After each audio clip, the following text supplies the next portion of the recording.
So Michelle, if you will give Rochelle presenting rights, she's going to take us from slide 29. All right, so what I have in front of you here, I want to make sure that I'm clear on who should be attending the second part of the training. So if your organization is listed on this slide, you will absolutely want to stay on. I'll give you a minute to read through it because this will directly affect you, these changes that we're going to be going over. If your organization is not listed on this slide, you can go ahead and drop off as we've finished the AIM enhancement portion of the training. So I'll give you 1 minute or so to go ahead and do that, and then we're going to get started.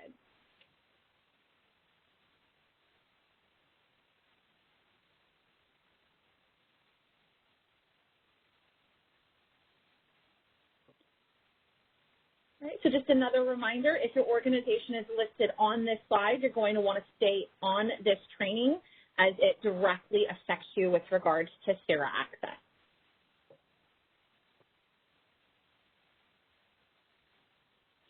All right, so we're running short on time. I'm going to go ahead and get started here. So the first thing I'm going to do is turn it over to Mark really quickly to give you a little bit of an overview of CIRA and why we have you here today. So Mark, if you want to take it away. Yeah, thank you. Do you hear me okay, Rochelle? I do. Fantastic. Thank you, and good afternoon, everyone. We appreciate your patience. So what is resource adequacy? Resource adequacy is a mechanism that the ISO uses to ensure we have enough capacity to meet the electrical needs on the system. So working with the CPUC, the CEC, the ISO sets these obligations to you guys, the load-serving entity, that you guys then have to go out and procure that capacity. So if you don't mind going to the next slide, Rochelle, I'll try to wrap this up pretty quick as I know we're short on time. So real quick, what does a load-serving entity do? They get an annual and monthly obligation with associated procurement targets. They go out and contact and work with suppliers to buy that RA capacity to fulfill those obligations. Once the supplier has that capacity sold, they are then obligated to submit bids into our system and into our market so that the ISO can optimize and ensure we're meeting that demand forecast. Go ahead and go to the next slide, Rochelle. And then the reason why we wanted to frame that up, and I'll let Rochelle take over, is the next section of this training really pertains to these load-serving entities. Go ahead and take it away, Rochelle. Awesome. Thanks, Mark. So why are we bothering telling you about resource adequacy and CIRA, and how is it important to you as a UAA? And the reason why is because CIRA is going to begin to source its list of LSC IDs, that specific type of ID, from master file, which means that is the ID that has to be provisioned in AIM for them to get access. So this update is going to require changes to CIRA access provisioning in order for your staff to be able to upload those resource adequacy plans. Okay, so what that means is that as a UAA, you're going to have to provision that specific ID, we call it an LSE ID, load serving entity ID, not your SCID or your LRA ID, for one of those RA roles. So the external RA read only, external RA read write. Now, our part in this is we've contacted you and we're going to assist you with this process, and we're going to help you validate that everything is ready to go before this goes live. Okay, so that was a lot of information, so I want to give it to you in a nutshell. What does this mean for you as a UAA? That means individuals who are submitting these RA plans in CIRA for a load-serving entity have to have the correct role and ID, that LSC ID assigned in AIM, or they will not be able to access and or upload those plans in CIRA once this goes live. So that is it in a nutshell. You have to make sure it's provisioned correctly before the go live. So there's some different things you're going to do, and that's what I'm going to go over with you today. So the first thing I'm going to do is show you a list of all of the organizations. We have the SCs on here at the beginning, as well as the load-serving entities. So I want you to take a look at this list because I've color-coded it based on group. different colors are going to be required to do different things. And I'm going to go over each different group. We have the red group right there. You can see APX, Bear Valley Electric, WAPA is here, Tenasca. So if you're in one of those organizations, you're in the red group. Then you have the yellow group, okay, and then you have the orange group. Now you're going to notice some scheduling coordinators are on here in multiple groups. For example, Shell and Port of Stockton is in the yellow group, and then Shell with this city is here in the orange group. So you're going to have to do both of these actions. I want everyone to take a look at this really quick. Know which colored group you're in, because that's what I'm going to go over here in just a second. All right, so hopefully you see this, and here we go. We're going to go over each of the colors. I'm going to start with red. So what does it mean if you're in the red group? Here are your organizations, the load-serving entity. Here is the name of the scheduling coordinators of that load-serving entity. And most importantly, here is the associated load-serving entity ID. This is what you have to provision in order for someone to be able to upload resource adequacy in CIRA. So this is the important piece right here, this LSCID. So let's talk about Group A and what's going on. So if you're in Group A, that means that organization, that load-serving entity is not currently in our AIM access at all. Probably what's happening is the SC is uploading your resource adequacy plans for you and accessing AIM for you, but we have to get the organization in there to attach it to the new load-serving entity ID. So what are your actions as a UAA and as the load-serving entity if you're in Group Red? So I have them listed here for you. There's 4 different actions you're going to need to do. First of all, the load-serving entity organization has to determine who they want to designate as their UAA. Do you want to create your own UAA, or do you want the SC to continue being the UAA? That's fine too. Okay?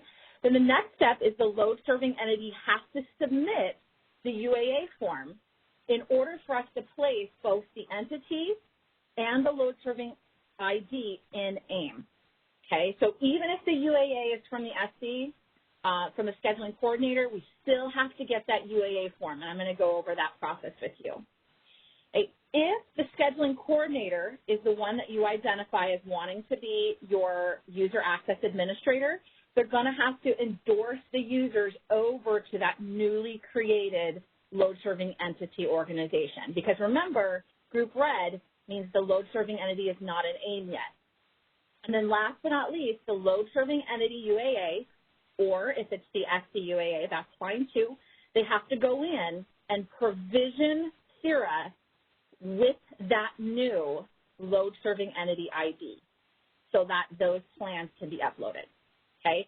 Now, if for some reason, if you're in Group A, in the red group, and the load-serving entity plans on submitting their own RA plans moving forward, I think currently the scheduling coordinator is doing this, but for whatever reason, if they're going to do that, then they obviously don't need to do step 3. But I believe most people in Group A, or the red group, are going to have to follow all 4 of these actions. Okay, and we're going to go over the form and that in just a second. All right, so let's go ahead and move on to Group Yellow. So you guys should remember, are you red, yellow, or orange, or maybe more than one? So I've listed the Group Yellow here, our Group B. There's the organization, or what we call the load-serving entity. There's the scheduling coordinator. A lot of you are your own scheduling coordinators, and that's fine. And then there is that load-serving entity ID that we've been talking about and what's so important, making sure that your CIRA access is connected to that load-serving entity ID. So let's talk about what Group B needs to do, what the yellow group needs to do. And it's very, very similar to the red group with one exception. And if you're in the yellow group, what that means is your organization, the load-serving entity organization, is already in AIM. So that's the good news. We don't have to create it. But we don't have that load-serving entity ID on your organization. We have to add it, okay? So that being the case, you're still going to have to submit a UAA form. So you're going to notice your actions here for the yellow group are pretty similar to the red group, okay? And that is that the load-serving entity organization has to determine who is going to be their UAA if it's not already done. There are some folks in the yellow group that do have a UAA identified on their load-serving entity organization. So you're going to need to check that, and if you haven't identified one, you're going to need to add one, and you might need to submit a UAA form to identify a UAA. Some of these entities in Group Yellow had no active UAAs. Some of them were expired. Some of them had no UAAs identified, and some of them did. So the Group Yellow is a little bit back and forth based on what's going on in AIM. Okay? And then, of course, we have to do the same thing. If you have an SC, that SC has to endorse the folks that are going to be submitting the RA plans, and then the LSC organization has to provision the correct read-write access using that new load-serving entity ID. Going backwards really quick, if you are your own scheduling coordinator, for example, we have the city of Anaheim here, you won't need to do that endorsement because it'll all be in one area. Okay, so let's talk a little bit about submitting the UAA form. And those of you guys that are Team Orange, I'm going to get to you in just a second. But you won't need to do this portion, which is why I'm not going over it with you.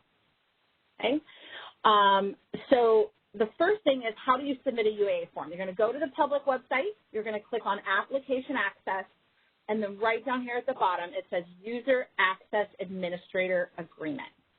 And so you're going to click on that. Now, when you first enter the information, you want to make sure that you're careful about how you're doing this, especially if you're submitting it as a scheduling coordinator on behalf of your load-serving entity. So take a look what I have here. And again, this presentation will be available for you to use as a resource. Okay? Where it says the company's name, this is where you're going to enter the load-serving entity organization. Okay? Your email, that's the email of who is submitting it. So that will be your email right there, the second piece. Now, under company authorized signer, here we have to put who in the load serving entity is going to approve this UAA. So the name of the load serving entity's signatory and the email of their signatory so that we can reach out to them and verify that this is correct. Okay? And I saw a comment about someone saying that they're going to need help from us on this because there's a UAA of 7 organizations. Do not worry.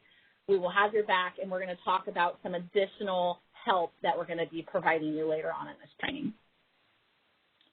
All right, so once you get into the UAA form, again, if you're in the red, you definitely have a scheduling coordinator. If you're in the yellow, you may have a scheduling coordinator.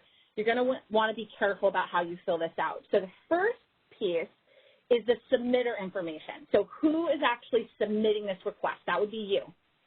Then the second piece, the company information, that's where you're going to put the load serving entity information. Okay, so I'm submitting it on behalf of this load serving entity. And then if you need to assign a UAA, that's where you put it right there in the add new UAA information. Now, some of you guys in the yellow bucket, in the yellow group, you already have a UAA, so you can skip this piece because you have one. But if you do not have one assigned or it's not activated, you're going to want to fill out this area.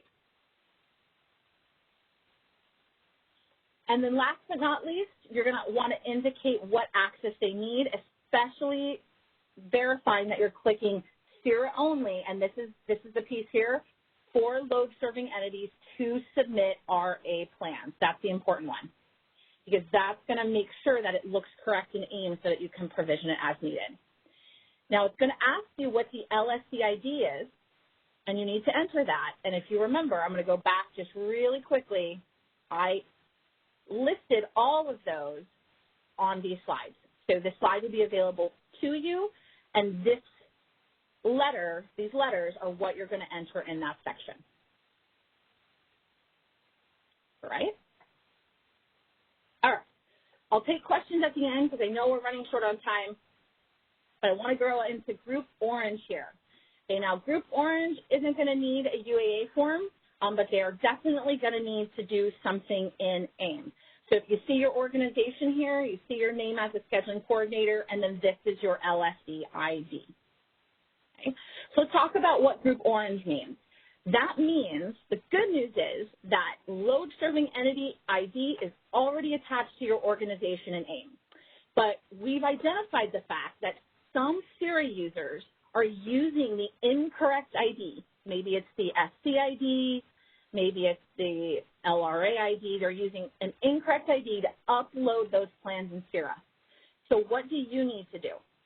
As a UAA, you need to go into AIM and verify that every staff member who is submitting RA plans has the correct access, has the correct role, and has it attached to the correct ID number. So that's your job, is that verification piece. And then what you need to do is remove all of the incorrect access from CIRA. So let's take a look at what that looks like. All right, I'll come back to that one here. So in AIM, you can see I can go to applications and I can choose my application and I can do a search for everyone in my organization who has that access. You can see your application, organization. And I know it's a little fuzzy, but I'm hoping you can see it. I listed two examples here for you. Here's the application, CIRA, the production environment, of course, and here's the correct RA role attached to the correct entity, which is the load serving entity ID. We know it is because it starts as an L. So I can see this one is correct. This one here is incorrect because it says CIRA, and then it has the RA read-write role, but the entity is not the load-serving entity listed. Okay? So I want to make sure that my users who are submitting RA plans have this access and remove this access so they cannot accidentally submit an RA plan with the incorrect ID. So speaking of IDs, you're going to know that it's the correct ID because it starts with an L and it has that role there, that external RA, resource adequacy, read-write role. There's also something called an LRA ID. I don't want you to get confused by that. Those start with an LR, and that has to do with regulatory authorities that access CIRA to look at those resource adequacy plans. So that doesn't have to do with uploading RA plans at all, so just be aware of that. All right, so back to the question of, oh my gosh, how do I know what I need to do and what are my next steps? So this is your next step. If you're in the red or yellow group, the first thing we need to do is get you to submit that UAA form. We have to get your organization in AIM, and we need to make sure that you have a UAA identified, okay? So that's why I went over that process with you. Again, this will be available to you as a resource to walk you through how to do it. The second thing is I know that there's a lot of steps here. And so what our intent is to create different group trainings to assist you with this process. And these are going to be like working trainings. We're going to have you go in and do it with you. And your customer rep is going to follow up with a date and time. You see, I don't have any dates and times listed there, but we have the red group, the yellow group, and the orange group so that we can really focus on what it is that you need to do. Now, our tentative go live for this is in mid-February. So what that means is we have to get all of this pre-work done before mid to late February so that when this change happens, the folks that are submitting the RA plans are able to get the correct access because otherwise they won't. And that's a huge, huge thing, which is why Mark went over with you how important CIRA is and what we use it for. Okay, so I'm going to pause here really quick. And I'm going to ask Ginger, because I know Ginger's team's going to work with us on creating these groups. Is there anything that you wanted to add to this, Ginger? The only thing I'm going to add is we will get these scheduled, and we will also be including the person from your company in CIRA that had submitted the last RA plans. That way, they're kind of able to help you if you're not as familiar with CIRA or RA, and they can also ask questions because I feel like as you kind of go through this, there might be some questions from your RA team that, so we'll include both of you in the training going forward, and we'll get that scheduled as soon as we can. Thanks, Great. Michelle. Yeah, some additional questions in the chat. My group is not listed. Does that mean everything is set up correctly for us? Yes. I'm so glad that you asked me that. If your organization, whether as a load-serving entity or as the scheduling coordinator, was not listed in one of those groups, you are good to go. And we did have, 25, 30 organizations that were all set and ready to go. So you're set. Can CAISO provide a bulk list of user access by application or role? So, and maybe Steve, you can help me with this. I don't think that's something we provide, but I did go over how you guys as a UAA can run that report or get that list of who has access for which roles for which applications. Let's go ahead. Yes, so I did reach out to Katie in a private message, and we'll work with her offline. Awesome. Thanks, Steve. And so this is what I was mentioning just there. By clicking on applications and then choosing my application, I can see who has access to that application. Okay. And then which CERA role is consistent with submitting RA plans? Katie asked that question too, and I'm glad that you asked me that. So as a reminder, this one here, this role, external RA, that's how I know because it stands for Resource Adequacy, read write. That's the role that they need in order to submit RA plans, and they need it attached to the LSE ID, and not the SCID. It has to be this particular ID. All right, so that being said, and again, I know we went through that fast because we're short on time, but if you do have additional questions, I'll open the chat up and we'll open the lines up. Otherwise, keep in mind that we will be reaching out to you, red group, yellow group, orange group, to set up some time with you to walk you through this process and help you with it. Okay, so operator, I know we're over, but can we open up the lines in case there are questions? Absolutely. I do see a question in the queue currently, and as a reminder, ladies and gentlemen, #2 will enter you into the question queue. Caller, your line is unmuted. You may ask your question. Hi, you answered my question. I was asking if our organization wasn't listed, if we were all set up right, and we'd still be able to submit RA plans as we have been. So I think my question is answered. Thank you. Great. All right, we are moving to the next question in the queue. Caller, your line is unmuted. You may ask your question. Hi, good afternoon. This is Tony Zimmer from NCPA. Just a couple of real quick questions. Regarding the timing of rolling this out, are you planning on implementing it after the filing deadline for the April plans, which would be mid-February, is the first question. And the second question, I think you've answered it, but just didn't want to assume. For the LSEs that already have a registered LSE ID that folks are acting on behalf, I'm assuming that no changes are likely required, and this is probably pertaining to folks that have been around a little bit longer that originally were never assigned kind of this LSE ID at the beginning. Is that the correct statement? So those are the two questions. Thank you. Okay.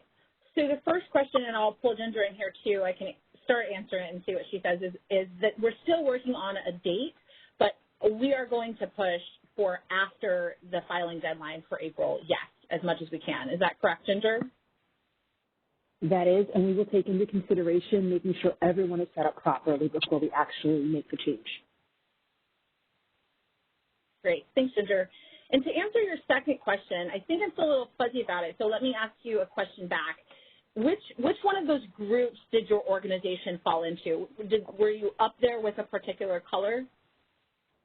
So as a scheduling coordinator, we represent a variety of different load-serving entities, and our scheduling coordinator and perhaps some of our associated LSEs were listed in the first group. But I guess one kind of practical example, we also represent, the San Francisco Bay Area Rapid Transit District, or BART. And when they originally commenced operation a few years ago, they were assigned an LSE ID at that point as L BART versus the SEID in which they're scheduled. and I didn't see them on the list. So I was presuming that because they already have a registered LSEID that we have set up in our UAA, that they would not be affected, because there are a number of folks that we represent that weren't on the list, but most of the folks that weren't on the list already have an LSEID assigned. So I was trying to make a conclusion in my brain if this has to do with the fact that some folks, like other customers and NCPA represents, have been around long enough where they were never, officially assigned a distinct or unique LSC ID. Their loads are associated with the original SE in which they were scheduled. Yep, you got it. That's exactly right.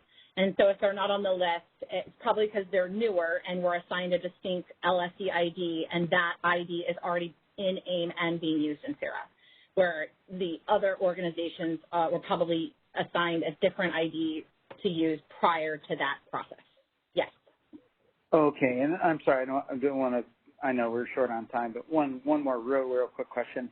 As far as the publishing, perhaps like a master key or list, because I would presume that for suppliers that are submitting RA supply plans that may be or have historically been including an SEID in that supply plan that may link to an old original SEID that may be transitioning to an LSEID, I'm assuming that the suppliers will also have to update the reference SEID or /LSEID that they include in the supply plan. So will ISO publish kind of a consolidated list of that translation? So if we historically have submitted a supply plan to CEPS, in your example on the screen, the supplier would now have to list LTPES. Is that correct? Yeah, so you're asking like if we're going to publish a crosswalk from the ID that's being used to the new one that we're asking you to use? Yeah, I'm just trying to figure out the most efficient way so that all the LSCs don't have to call all their upstream suppliers and tell them which ID now to use. If there was kind of a master list that the suppliers in theory could intuitively adjust their supply plans accordingly, that might be helpful.